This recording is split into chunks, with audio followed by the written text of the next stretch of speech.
Welcome. My name is Patrick Curran, and along with my qualitatively unique friend Greg Hancock, we make up Quantitude.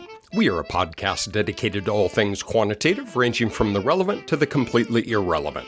In this week's episode, Greg and I have a wonderful time talking about qualitative research methods with Emily Namey. Emily has dedicated her entire career to qualitative research, and she helps us better understand what it is, what it can do, and how it plays a critical role in understanding the complexities of human behavior.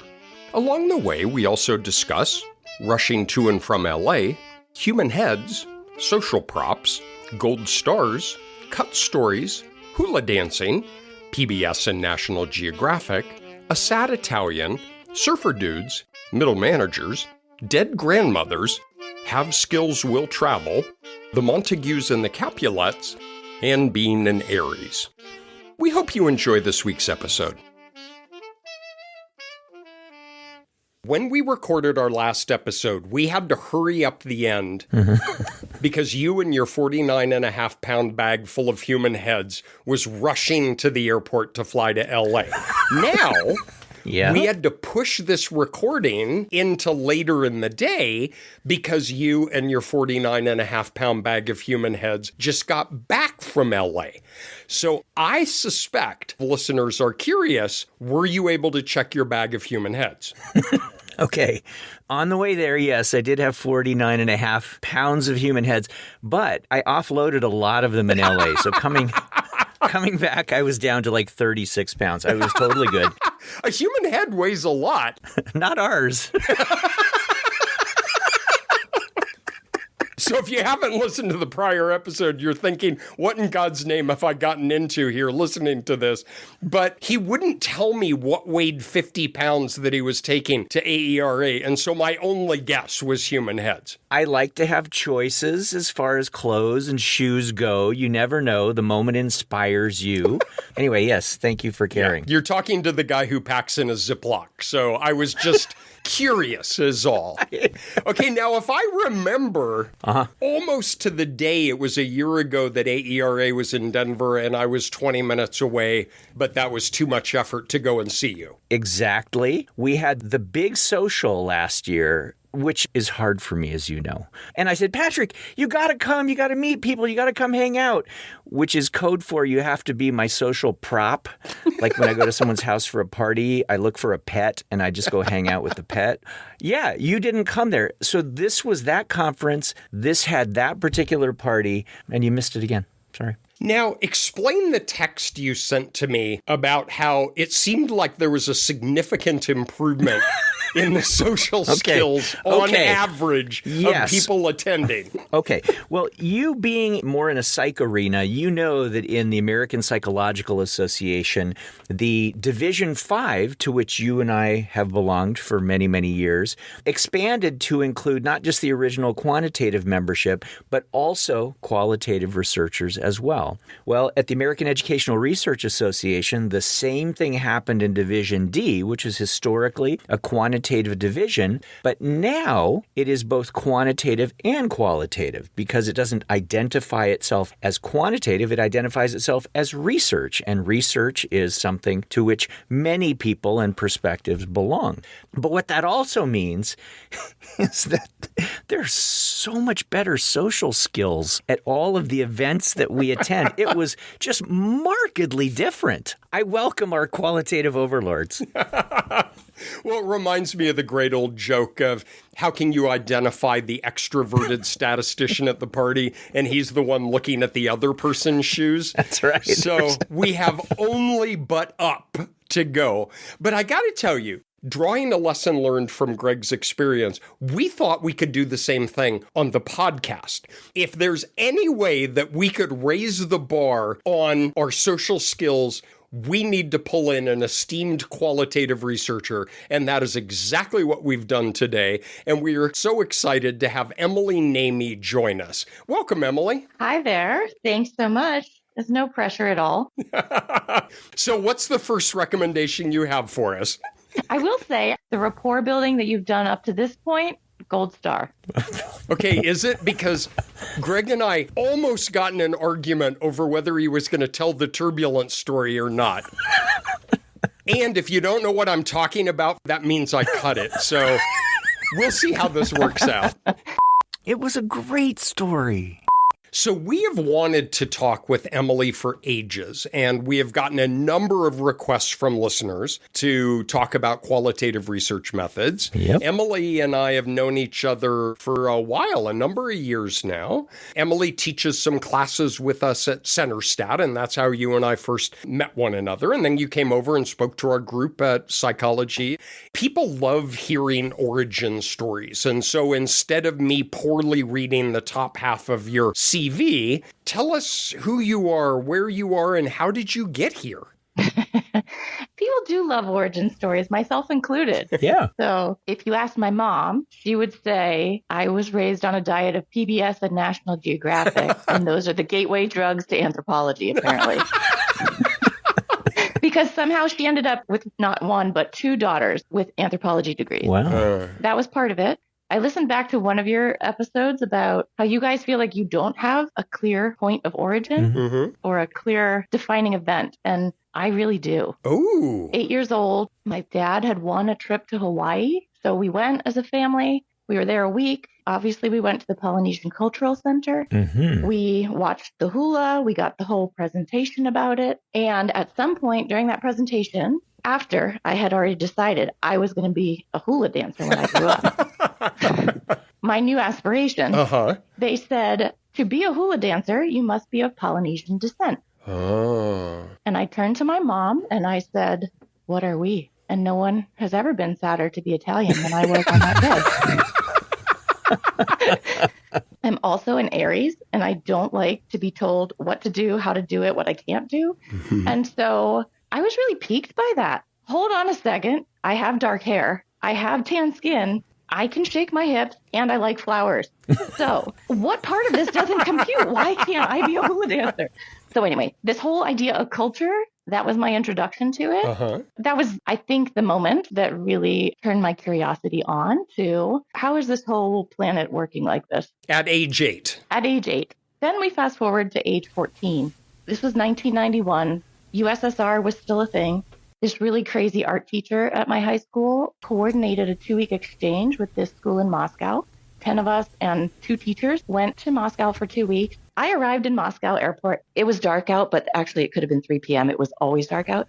Standing around baggage claim with this gigantic American 14-year-old smile on my face, and quickly noticing that I stood out like a sore thumb. I was like, there is not a single soul in this whole baggage claim smiling right now. I'm going to put this in my pocket and maybe I'll take it out later. So again, like everybody in their homes, in the schools was lovely and warm and wonderful, but this whole other world really just piqued my curiosity. So the best advice I got before going to college was study what you like because you're going to have to go to grad school anyway. That was liberating because I didn't have to worry about what I was going to do with it. I was just going to study what I liked. I was going to be a marine biologist, but University of Miami, very wisely, I think, on their tour of that program, does not send you to play with dolphins. They send you to a lab where they are titrating salt solution. And I thought, yeah, this is not for me. The only other school I applied to was Carolina, actually. So I could have been a Tar Heel much sooner, but I ended up at the University of Miami.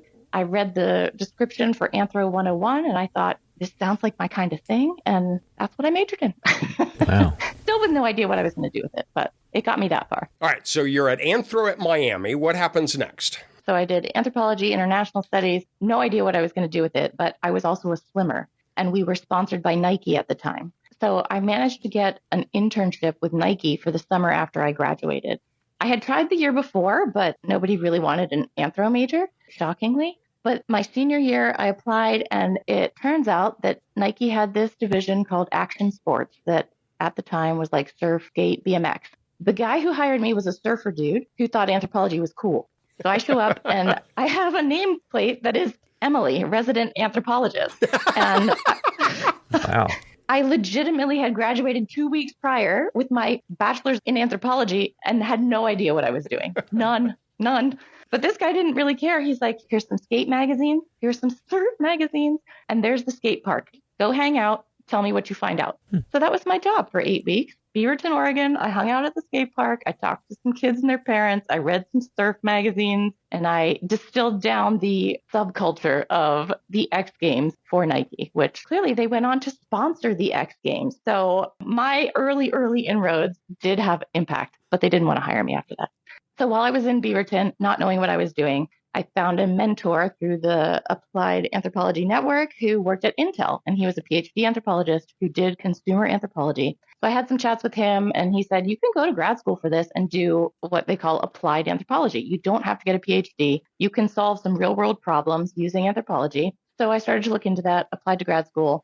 And in the meantime, got an internship with Intel for the following summer, where I had thought, yeah, I'll do this business anthro kind of thing. That seems like a reasonable blend. Well, my job was to interview middle managers about their knowledge sharing network, and I thought I might die. It could not have been any more different than hanging out at the skate park. And so I had applied to grad school to do corporate anthro, and I changed that to medical anthropology. So when I arrived at Northern Arizona University, which has a terminal applied anthropology master's degree program, that was my focus and went from there. And what is your current position? My current position is scientist 2. Where? Oh, right. That's important. I'm just scientist 2. Right? That's all. Wow. I am at an international non-governmental organization called FHI 360. The FHI used to stand for Family Health International, but we are now multi-sectoral, not just health. And so we are a broad international development partner for all kinds of health, education, energy, governance, have skills, will travel kind of thing. How long have you worked there? I'm coming up on 20 years. So I started there out of grad school. I left for a bit, went to the other blue school in North Carolina for about 6 years, and then been back at FHI for more than 15. So does that mean that you get to do lots of different projects and use different aspects of your skills? That is the beauty of it. And that is why I'm still there, because I have not gotten bored yet. All of those same curiosities and isn't that cool? And why do they do that this way? And who are these people? And how do they organize themselves? I've gotten to ask and answer lots of those types of questions in lots of geographical contexts, but also in lots of topic areas as well. Can you start us off by just helping our broad audience to get a sense of what is qualitative research? I think the simplest way to define it is any type of research that generates non-numeric data. So you could have visual data, you could have scent olfactory data, all of that is qualitative, but 98% of what we do generates a recording that then gets converted into text. Any type of research that is asking people to tell you something in their own words, I would categorize as qualitative research. So how do you go about doing that? Good questions. Our primary methods are usually in-depth interviews, sort of one-on-one or focus groups. But there are lots of other fun and exciting things that we can do. Participant observation used to be included in those sort of primary methods, but not a lot of people use it. There are all kinds of other things, though, that you can do as standalone or add into interviews and focus groups, like journey mapping and timelines and more participatory methods that fall within those broader buckets of interviews and focus groups. What are some of the cool kinds of problems that you get to apply these skills to? There's so many. My very, very favorite, I've worked a lot in HIV prevention. For the bulk of my early career, I was asking people about their sex lives. But one of my favorite projects, we were working with female sex workers. I had worked in this space for a very long time, and everybody knows about HIV. Everybody knows that condoms are protective. It's not a knowledge problem, right? There are bigger structural things that are driving this behavior, and a lot of it has to do with economics. And so we had the opportunity to develop an economic strengthening program for female sex workers with the ultimate interest of reducing HIV infection, but also of addressing this cause of why there was sex work happening in the first place. Being able to talk with these women both about financial diaries. So this is actually a quant method that we've rolled into our qual. We did sort of ethnographic walk-alongs where we would spend 2 hours, 3 hours with them on a non-working time to just see where do they go? What are they buying? Where is their money going? And then at the same time, we were having them keep a journal every day of what were their expenses, what were their inflows. So we're able to analyze both at the micro level of what's happening to the cash that they're making, and then also having that ability to really see the context and the environment and where those decisions were happening to be able to look at, okay, well, here's what we have on our menu of sort of economic strengthening curriculum items. What's going to be best to address the types of things that we're seeing here? Is it skills development? Is it financial management? Is it savings? That's one. Very different from that, I worked on a project in Malawi where they were having a lot of trouble collecting property taxes. So we talked with all kinds of stakeholders, from property owners to local council members to business owners, about what is not working with the current system, how much of it is a motivation issue and how much of it is a structural issue. So again, helping the ministry there to identify the key components of reconceptualizing the way that they generate and collect revenue.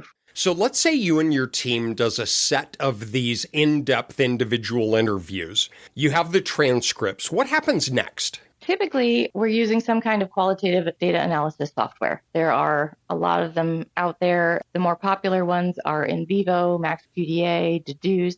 Essentially, they serve as both data repositories and ways to help you manage and structure your data. And also, it's where the next step takes place, coding. So essentially, we would upload these transcripts into the qualitative data analysis software. Our approach is really to take as systematic of an approach to all phases of qualitative research as possible. And so these transcripts should look fairly similar across the data set, meaning that the questions should have been asked in the same order and that the transcript should be formatted so that you're seeing them all easily and consistently. And I say that because a first step that we like to do is to recognize that there is that structure built in and to do a first pass of parsing the data by the question and response. So almost like creating variables, but we call it structural coding. We're just mirroring the structure. So we're not really even concerned about what people are saying at this point. I just want to know that I can go in and pull all of the question 5, question and answer across my data set so that I can look at those together. Because I know that question 5 is where we asked about condom use. So I'm most likely to find the information that I want there. That's the first step. And then the next step is really getting into what are the responses. And so this is the piece where we can't script it. We don't know ahead of time. We call this emergent codes or emergent coding. What are all of the reasons why about something that we asked, or all of the different categories of responses that we're seeing? So we'll create a code book, create definitions for each of the codes, and then apply those codes across the full data set. Once we've done that, then we can do things like code frequency reports. We can do some matrix reports that are similar to a crosstab. So it gives us a way to zoom out on the data a little bit once it's been coded, so that we can both check interpretive biases, but also recognize patterns that, we just wouldn't be able to see. We can do some comparative analyses. And so it's really that level of coded data that we work with when we talk about qualitative analysis. So when I hear you describing the things that you're talking about, I hear a lot of almost pattern recognition work that you're doing. If my grandmother asked me what kinds of things that I do, first I'd be amazed because she's been dead for a while. But after that, I would say, well, we gather large amounts of data and we look for things that tend to relate, things that tend to co-occur. And that distills down into these simpler explanations, whether those explanations are these meta variables that characterize the similar behavior among lots of different variables, or if I describe it as these subgroups of individuals who behave very similarly, but I'm using the quantitative information to try to recognize those patterns in variables. In my head, the words that I just said are not that different from the words that you said. Is that fair? Yeah, I was thinking it as you were saying it. It really is. It's pattern recognition. Because I work so much in the applied space, it really is in the interest of answering a very specific question, designing a program, identifying a bottleneck. There's usually something fairly concrete that we want to know about and a purpose for that. Sometimes it's useful to have a conceptual model that we're then linking the data up to in order to address whatever that is. And sometimes we don't even need that. I think it really depends on the context that you're doing this in and what your research objective and your research questions are. So yes, it's very similar. What are factors that would differentiate a question that is better using in-depth individual interviews versus a focus group? So here are the things that you would want to do individually rather than a group.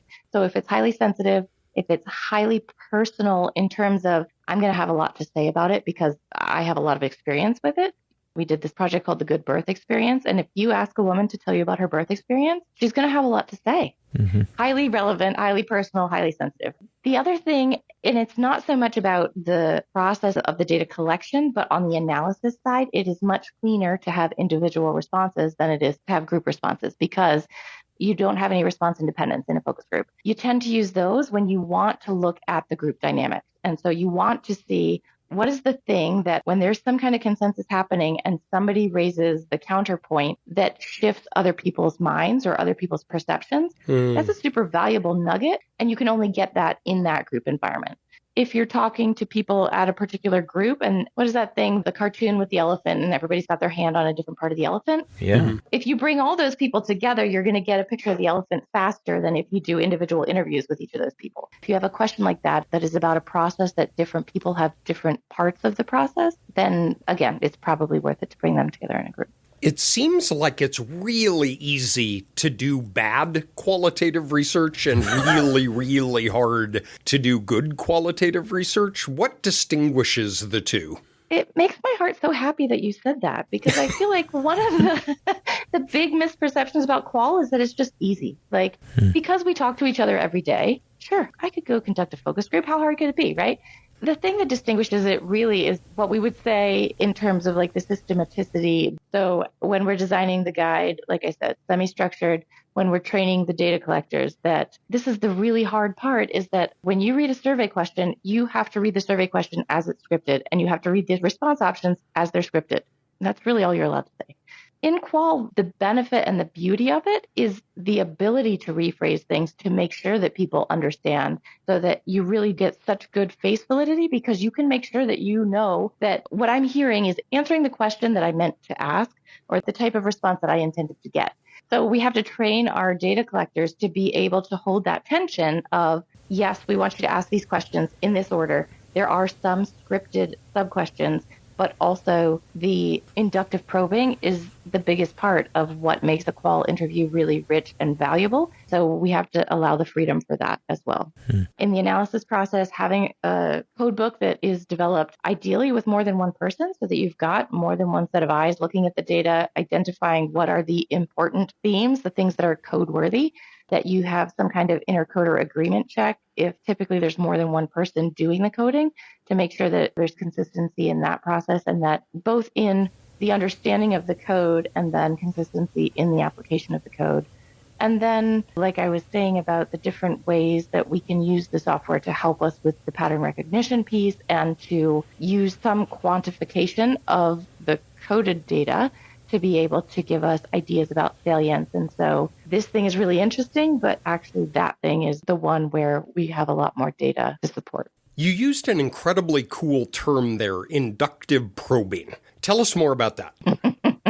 It's cool, or it's sci-fi sounding, but this is really where the skill of qualitative research comes in, is that you know what your research question is. You know each of the questions on your guide, the intent behind it. After you've asked the question, when you're listening to the response, you are holding it up against that intent. And is this answering my question? And even if it is there more that I can learn from this? Often we'll ask for people to tell me more or to give me an example, or the classic therapy mirroring language of what I hear you saying is, XYZ. Give somebody an opportunity to expand on that, but also to make sure that I'm following along with what it is that they've said. And so we can't script those ahead of time. It really is listening and following on, but doing so in a way that is furthering the research and not just, oh, that's interesting. Let me ask her more about that. I was at a place where I was a newly trained quantitative methodologist entering into an environment where there were people who were quant people and there were people who were qual people, and the Iron Curtain was as strong as it could possibly be between those two groups. But everything that you describe, the rigor that I hear you talk about, the kinds of themes that you might try to extract from data, I hear you saying pretty much the same things that we say as researchers over on the quantitative side. Is this a real thing? I mean, are we really like East Coast, West Coast, Montagues, Capulets, or is it not quite like that? I prefer to think of it as the yin and the yang, that they are very complementary and that any research that you do is going to be stronger by pulling on the strength of both of those, right? With quant, to my understanding, you're not ever going to get a really clear answer of why and how, right? Correlation does not equal causation. But if I ask you, why did you do this? It's very hard to argue with my response. Now, from a psychological perspective, I get it. What I say I do and what I think my motivations are, maybe not. But we have the same problem with self-report and quant.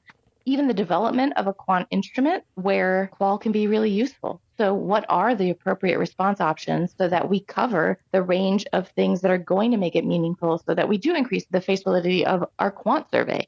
When I was at Duke, we did this project. We were looking at frozen embryos. At the time, there were something like 400,000 frozen embryos in storage in the U.S. And the big policy question was, one, why are they just being left in storage? And two, how do we help people make decisions about these? And so we had done formative research at Duke and Hopkins with infertility patients, asking them about their frozen embryos. And we were asking about disposition options as, would you like to store them for a future pregnancy, donate them to research, donate them for adoption, or just dispose of them, right? And within the first 3 interviews, I had 2 alternative suggestions for what people would actually like to do with them. There's this category of what would be called disposal, but it would be like respectful disposal. So the way that it's worded and the way that it kind of happens is you call up the lab and say, you can thaw my embryos. I'm done, right? I'm going to stop paying $400 a month, however much it was. And people were not comfortable with that. They felt some moral responsibility for these things that they had created that they weren't going to use, create a new life, but they still felt they owed something. One woman suggested she wanted to have a small ceremony. Can I just have my petri dish and be there while they thaw? Or another one wanted to insert them in herself at a non-fertile time so that they would just be reabsorbed by her body. We ended up, all of that fed into a nationwide survey of fertility centers, and we included both of those options on there. And something like 20% of people said they were likely or very likely to choose that option. And we wouldn't have even known to offer that option if we hadn't done the formative work with the qualitative interviews to begin with. And then we get the survey results. And when we want to know more about how and why, then we go and ask them more questions, right? We sometimes get in our mind that we have an objectivity that maybe we don't really have. One experience I had as we were asking questions, they were parent monitoring of child behavior. And the question was something like, I know where my child goes after school. And there was some ordinal response. There are actually 2 questions in there. Do you not know where your child goes after school because you don't care and are not trying? Or are you trying very hard, but you don't know where your child goes after school because they are behaving in a delinquent and duplicitous way? Those are 2 fundamentally different motivations and responses to an objective item. And so I think our items we think are much more objective than they maybe actually are. One of the critiques that's often leveled against qualitative research is that it's so subjective, but any research enterprise has elements of subjectivity in the decisions that you make all the way across, from how you structure your question, how you ask your question, who is asking the question, in what context you're asking the question, how you're going to analyze it, which test are you going to do, what cutoff are you going to put on your data, are you going to include or exclude these data? All of those are subjective decisions that they may have justifications and rationale, but in the same way that those things happen in qual. And I think what people mean when they talk about subjectivity in qual is that there's a lot more interface between the researcher and the participant. It is, in a way, that element of flexibility that's built in that I think people, I say people, what I mean is really quote unquote hard science is uncomfortable with having anything that is not sterile. But to my mind, there is so much learning to do in the creative space. And we see this in clinical trials all the time, actually. A drug can behave remarkably well, or it can fail in clinical trials. But when we go back, it's because the people aren't taking the drugs. So there's lots of social behavioral qual work that goes on in the context of these trials to understand acceptability issues, feasibility issues. We can do the biomarkers to see if people do actually have sufficient levels of drug in their system. But for a lot of things, when we take it so sterile and so clinical, the findings that we get, while accurate in that environment, are so different than the real world environment that they're not really useful when we go to roll out that product or that drug or whatever it is. So I'm all for embracing the creativity. I actually think that quantitative folks perpetuate the problem to some degree, where we seem to teach our students that we've got these numbers, now let's learn what the truth is. As we get deeper and deeper into the quantitative coursework, what we're trying to do is understand more complex systems. And there are so many judgment points on the part of the person doing the analyses that two very reasonable people could be presented with the same data and even some of the same hypotheses or goals, and yet reach grossly different outcomes depending on what kind of framework and decision making that they bring along the way, those researcher degrees of freedom. We in the quantitative world are not without biases at all, right? We're not without subjectivity. It's everywhere. It's just that somehow we put a lab coat on it and feel all sciencey about it. But really, the deeper we go into these things, I'd imagine we could go toe to toe with you on those kinds of issues. Yeah, so I feel like I may come off as a little bit defensive, but that is the issue with having this tension that has built between qualitative and quantitative. Particularly, most of my career has been in the biomedical side of things. And so obviously, there are appropriate methods for different research questions. And Qual is never going to tell you if this drug should be used in some population. You're not going to get pharmacokinetics with qualitative research. Mm-hmm. But in some environments, it has been a struggle to gain legitimacy or respect for qualitative research. And I think they are very complementary, and that they're two different tools and that you use them for different purposes. The more fluent we can be with both. I am never going to be a quantitative researcher, but I know where my limits are. I know where the strengths of quant are, and I know very smart people like you who can do the things that I want to do to help balance or blend to answer whatever question it is. I think that's where I tend to land on these questions, both of subjectivity and tension between qual and quant. What do you think are some of the urban myths that exist for qual? Like I said earlier, a big one is that it's easy and that anybody can do it. And, I could hold a focus group tomorrow. Another one, it is squishy. It doesn't have that rigor behind it. Part of the discussion, we've gotten a little bit into that. I'm not sure whether it's a misperception or a critique leveled is that it's not generalizable, but it's not intended to be generalizable.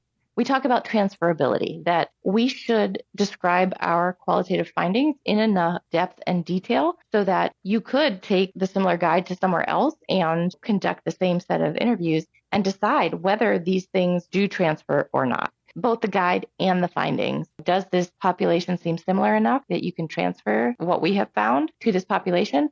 Or is it that you take these findings and use them as your starting point in a focus group and say, hey, here's what we found in Tanzania. Now we're in Cote d'Ivoire. When we talk about girls return to secondary school after a pregnancy, are these the same issues? And what are the things that are unique to this context that we need to talk about in terms of replicating what we have done somewhere else? One of the things that I was struck by that you were talking about earlier was this distillation of these volumes of information, text or other sources of information, into what you might consider these emerging themes. I would imagine that there's a role for AI in all of this. Is that correct? I think there is great potential. I'm not convinced we have created the platform yet that is capitalizing on the potential and also has the guardrails that it needs. I used AI actually to do a lit review of all of the papers published on AI and qual. It was very meta. I think where the field is generally aligns with where I am in that obviously the pattern recognition capabilities are what we want to pull on. The generative capabilities are less what we want to pull on. First of all, we have to be working in a space that is not going to allow hallucinations because these are research data. And our key evidence within qualitative research are the quotes from the transcripts. Yeah. So we cannot have AI fudging those, either making them up wholesale or cleaning them up in a way that doesn't reflect what was said. So that's red flag number one. There are several of the main software programs that have an AI add-on or have some capabilities. I've been working with the one in Vivo, which I've worked in Vivo for 20 years. Not a plug, but I know it better than any of the others. And I've been somewhat disappointed with the way AI is built in, won't do the things that I want it to do. Obviously, auto-transcribing, that saves a ton of time, but we can do that in Zoom. And again, you have to check it because it's not perfect. But once we get to the point of coding, say, I would love to be able to take all of my responses to question 5 and say, suggest some themes that are within these and use that as part of my codebook development process. I'm still going to read through those and have an idea, but yeah, give me some ideas. But also then I need to prompt so that I'm using this approach and I am using this conceptual model. I think getting qual researchers to the point where they can prompt engineer in a way that is appropriate and gives AI enough to chew on, and that we have the right platform that we're doing it. There are some features where it will auto code for you once it has suggested some of those themes. Again, it could be really helpful, but I haven't found yet the platform that's going to allow me to use it the way that I want to, but I see the potential there. And I think at the end of the day, it comes back to anything that we do with AI. It still requires a human check on whatever it spits out, because both for the hallucinations issue, but also just on the quality of your prompt is going to affect what you get out. And sometimes it takes a couple times to figure out exactly what you need to tell it in order to get what you want. And then if you're seeing big differences in what it's suggesting or what it's spitting out, then you have questions about, well, how reliable is this? The conference that I just came from, AI was a massive theme, and I could take almost a verbatim transcript of what you just said and take it into that quantitative space because they're wrestling with all of the same issues. It's exciting and scary, and potential, I think, is a great word that you used. Where does a person go to learn more? Well, like you said, we do have some courses on CenterStat, and the first one of those is actually free. It is an intro to qual research, and we'll give you sort of the foundations. That would be an easy place to start. Dip your toes in, see if it's something that you're interested in looking for more. All right, so imagine that I have signed up for your free course, and I am so excited about everything that I've been exposed to. How do I keep going? If you are really interested in this, I think some of the places to look for good qualitative methods training would be anthropology programs, particularly on the applied side. Public health programs usually have fairly robust qualitative methods, and then sociology as well. So those are the 3 areas, sort of disciplines that come to mind. But not Polynesian dance. Still a lot of anger all these years later. A lot of pique. Emily, thank you so much for sharing your time with us. We really, really appreciate that. I know how busy you are. It's been a pleasure. I learned a lot, too. Thank you very much. I appreciate the chance to chat about this. Yeah, thanks for having me. All right, and thanks everybody for tuning in, and we will hang out with you sometime soon in the future. All right, take care. Bye. Thanks so much for joining us. Be sure to tell your friends to subscribe to Quantitude on Apple Podcasts, Spotify, or wherever they go for things that may or may not have any transferability whatsoever. Today's episode has been sponsored by Quantitative Terminology Explained Through a Qualitative Lens. And to help us capture the narrative richness is our old friend, Morgan Freeman. Ready, Mr. Freeman? I am ready. Okay, here we go. Homoscedasticity. This reflects a kind of equitable narrative saturation across the experiential spectrum, no matter where participants situate themselves along the continuum of lived experience. The variability in their meaning-making remains consistently rich and textured. In other words, no subgroup is hoarding all the interpretive chaos. Everyone is contributing equally to the story's messiness. Truly democratic epistemological turbulence. Nice. Latent class analysis. This is essentially a process of uncovering hidden communities of meaning, those unspoken collectives that emerge when individuals, unbeknownst to themselves, are co-constructing reality in similar ways. Through a deeply interpretive clustering of response patterns, we listen between the variables to identify these silent tribes. Wow, okay. Random intercept cross-lag panel models.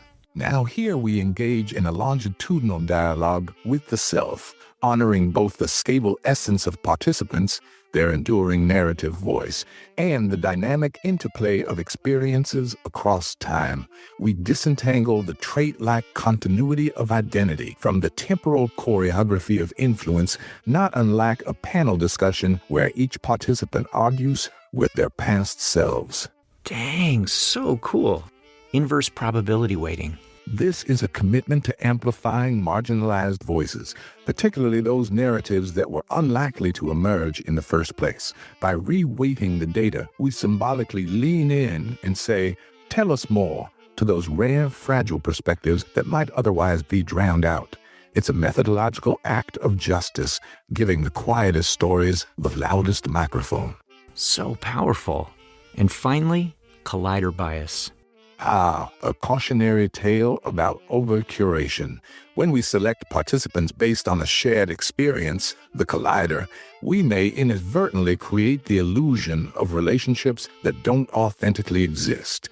It's akin to interviewing only people who attend the same niche poetry slam and concluding that obscure metaphors cause artisanal coffee consumption. The connections feel real, but they're artifacts of the room you choose.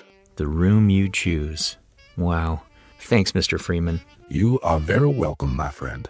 You can follow Quantitude on X, Blue Sky, or Instagram, where we are at Quantitude Pod, and visit our website, quantitudepod.org, where you can leave us a message, find organized playlists, show notes, syllabi, and other fun stuff.